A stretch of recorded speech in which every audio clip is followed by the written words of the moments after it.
বারবার রাজ্যের মাননীয় মুখ্যমন্ত্রী প্রথম তিনি আমাদের সেপ্টেম্বর মাসে টাস্কফোর্সের বৈঠকে ছিলেন, পরপর 4টি টাস্কফোর্সের বৈঠক হয়েছে মুখ্য সচিবের নেতৃত্বে।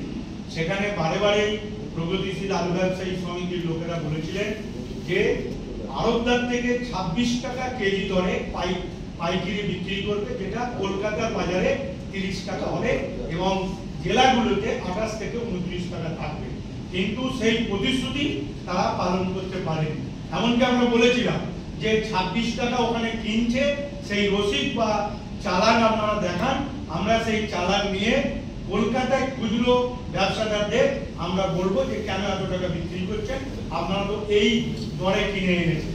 কিন্তু সেই চালানও দিতে পারেনি এবং আড়ত থেকে যারা পাইকারি রেটে কেনে তাদের তালিকা এবং ফোন নম্বর দেওয়ার কথা বলা হয়েছিল, প্রগতিশীল আলু ব্যবসায়ী সমিতি সেটা দিতে পারে।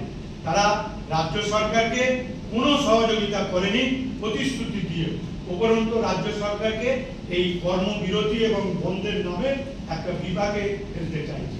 রাজ্য সরকার পরিবর্তিত পরিস্থিতিতে যে কোনো পরিস্থিতি মোকাবেলা এবং কড়া ব্যবস্থা নেওয়ার জন্য রাজ্য সরকার প্রস্তুত রয়েছে। বলছি রাজ্যের মানুষকে বিভাগে ফেলতে চাইছে এবং রাজ্যকে অপদস্থ করতে চাইছে। আবার আর একদিকে বিজেপি তারা রাজ্য সরকারকে অন্ধকারে রেখে তারা বাংলাদেশে আলু সাপ্লাই করে এ রাজ্যকে একটা বিভাগে ফেলতে চাইছে সাধারণ মানুষকে। তাই আমরা এর তীব্র প্রতিবাদ করছি এবং আপনারা জানেন যে কলকাতা সহ সারা রাজ্যে সুভাগ বাংলা প্রায় 600টি কাউন্টার থেকে